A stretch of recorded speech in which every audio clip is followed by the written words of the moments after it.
Hello everybody and welcome to Krista So Crafty. Today we're going to be in the kitchen. I have these bags of cranberries that I got on sale from the grocery store a few days ago. I have 3 bags of them and I want to use them because some of them are getting, iffy. So we're going to use those to make some cranberry sauce and I'm going to can it. And I thought I'd bring you along and show you my process. Some of you may be thinking, why is she making cranberry sauce? To can. It's so easy to make. You're right, it is. However, I like having it on my pantry shelf because when I want to make a cranberry loaf, then I can grab one of my pint jars. I do them in pints, and this will make 2 loaves of cranberry loaf. So it's just one less step I have to do on the day of. And plus then I have some ready for Thanksgiving, Christmas, any other time I'm going to make turkey and dressing and all of that. So I'm just going to bring you along and show you my process on canning cranberry sauce. I hope you enjoy this. Let's get going. First thing we need to do is open these up and wash them. So these ones here I've already washed and kind of picked through.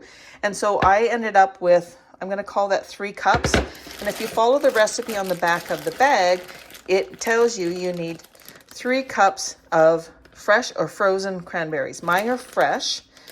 And we're also going to need 1 cup of water and 1 cup of sugar for each 3 cups. So I'm going to make a triple batch. So let's cut these open and get them washed up.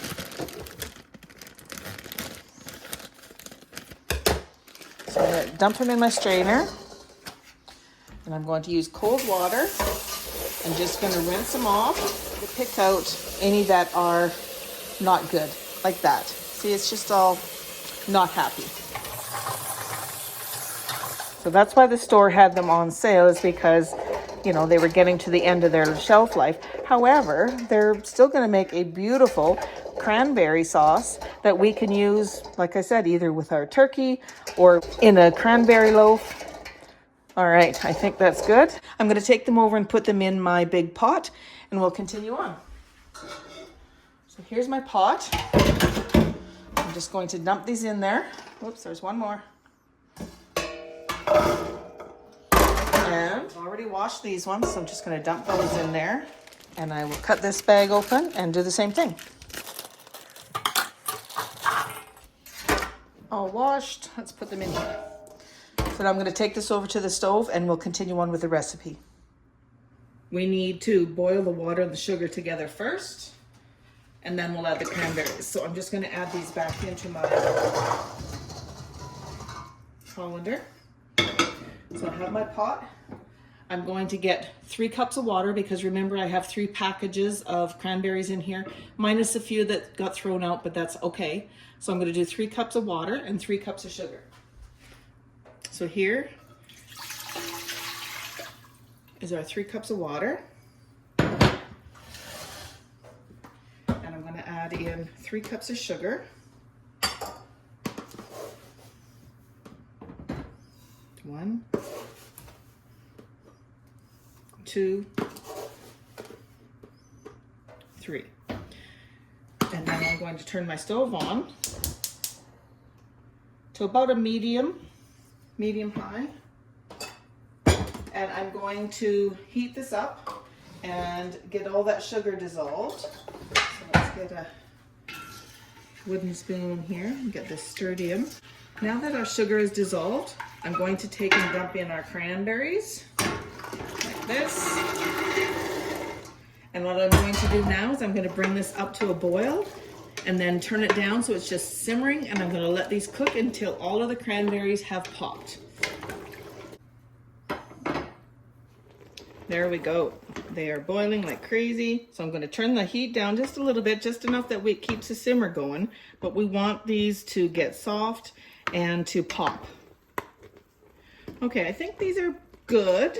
So what I'm going to do is I'm just going to take my immersion blender and I'm just going to get in there, and I'm not going to puree it because I don't want puree. I want chunks in there still, but not that big. So I'm going to take my immersion blender and just do it until I like the consistency.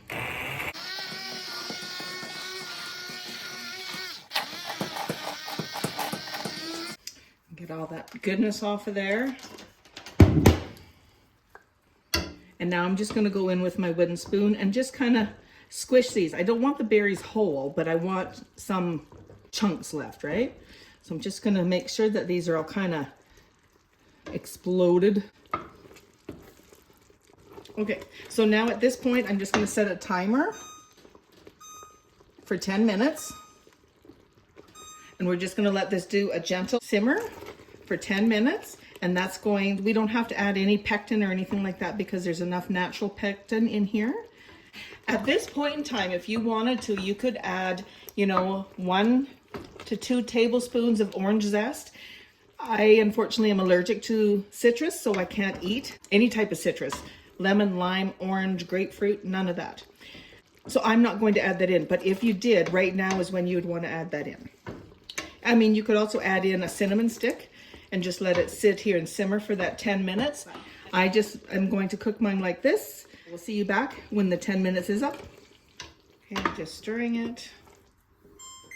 There's our timer. So now we can take and turn the heat off. We're gonna take this off the heat and I'm gonna start putting it into some jars. All right, I think I have everything that I need. My jars are clean and ready to go. Oh, that looks so yummy. And I have my funnel. So I'm just going to fill this to 1 inch headspace. And I think I will probably only get maybe 3 of these. So I think I might do a couple like half pints as well. So I'm gonna do 2 pints. So I'm just gonna set that over here for a second. So let's get our 2 pints filled.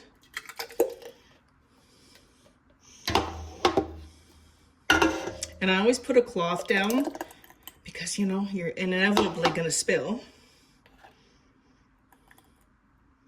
Need a little bit more because we need that 1 inch headspace. So when you're doing the headspace, it's just below this part of the glass. I think I might be able to get 3 little ones.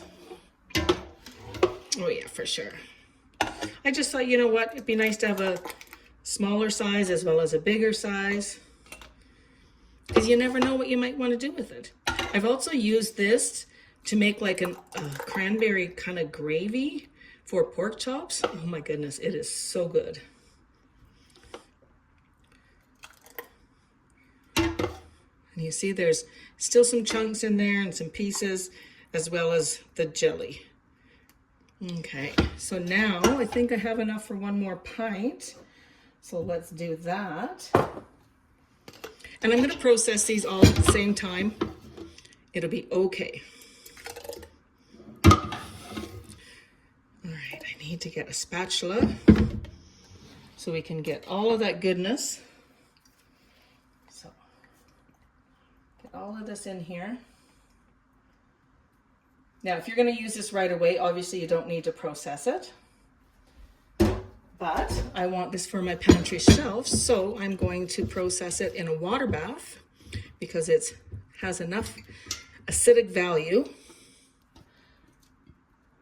Hopefully I can fill this jar. Scrape it all out of there. I think I filled some of the other ones a little bit too much, so I might steal from them to go in here. Perfect. Oh, there's some more on the bottom. Can't miss out on this stuff. It's so tasty. Yes, it's almost full.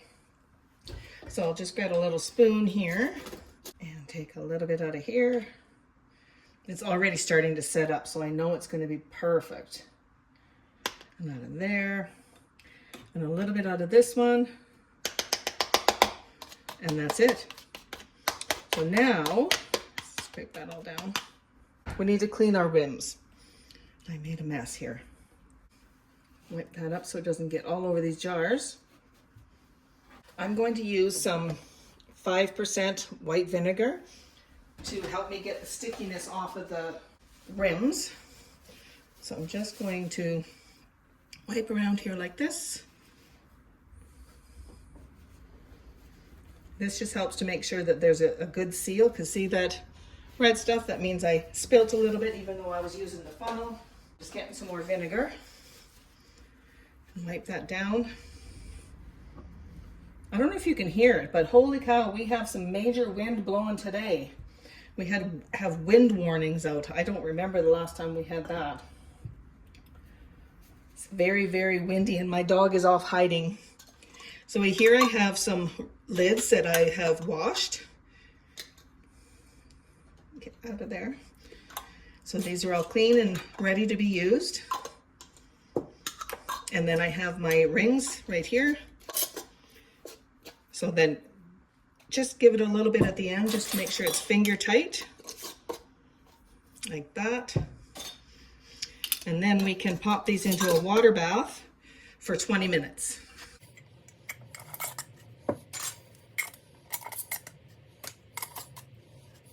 That's a pretty good haul. That will last us and make some beautiful cranberry loaf or accompaniment to our meals. So here I have my Presto digital canner. I love this thing. I can pressure can items in here, but I can also water bath pints and half pints. You cannot water bath quarts in here, but you can water bath pints and half pints because of course you need that 1 inch water over top of the jars. So in here, just to show you, I have 3 quarts of water for now, and I'm just letting that warm up.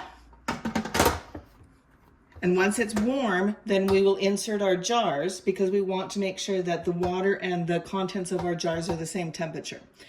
And once we do that, then I will show you the next step. So now you can see it says to fill jars. So I've already filled my jars. I'm going to pop them in here like this.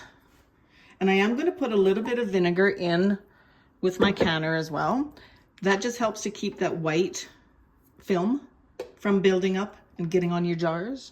So I'm going to pop these in, and then we need to fill our canner with hot water so that it's an inch above the jars. So my water gets really hot, especially when I've been using it. So that's what I'm going to use. If you want to use boiling water, by all means. The point is you do not want to put cold water in there because it could shock your jars and it could break them. I'm just going to use regular vinegar, and I'm just going to put just a little blurb in there. That just helps, like I said, to keep that white film away. And I'm just going to fill up my canner. So this is the last of the water. So that should be good right there. So now I'm going to put my lid on and I'm going to lock it. I'm just going to hit this button here, and now it's going to start heating up the whole canner with everything in it. And you see it's got the 20 minutes. It'll start doing the countdown once everything is heated up to the same temperature.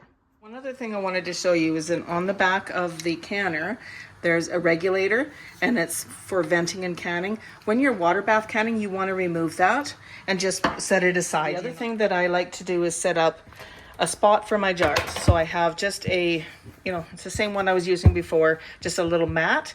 I have it here as well as some lifters so that I have everything ready to go. Your jars coming out of the canner should be placed onto a towel or a mat or something. Don't put it directly onto your countertop because the temperature difference between what's in the canner and your countertop could be enough to crack your jar. You don't want to do that. You've spent all that time making it. That's all ready to go. I'm just waiting for this to come to the next part where I can push the button, and then I can walk away and wait for the jars to be finished.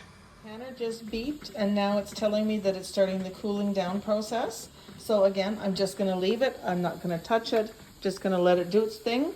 So the canner's all done. I've shut it off, but I'm going to leave it another 5 minutes just to give it another little bit of time to cool down so that when we take the lid off and remove the jars from the canner, that there's not a shock between the temperature inside and the temperature outside. Okay, the timer has gone off, so I'm going to take my lid off. Be careful, it's going to be very, very hot. And there's our jars. So I'm just going to grab my lifters and I'm going to take these out. Oh, look at that. So pretty. I love having cranberries on my shelf. So we're just going to put them over here. Beautiful. So as easy as that, you can make your own cranberry sauce. You don't need a Presto pressure canner to make these at all. I mean, I use it because I have it. Oh, they look so good. And there we go. There is all of our work today. So now I'm just going to leave these and let them sit on the countertop and come to room temperature. Tomorrow I will put some labels on these and they'll be ready for my pantry shelf. So I want to thank you for joining me today on Krista's So Crafty as we made our cranberry sauce.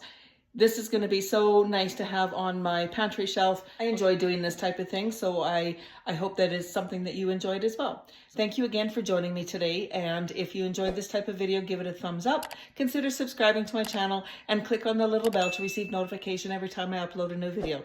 Thank you again for joining me, and happy crafting.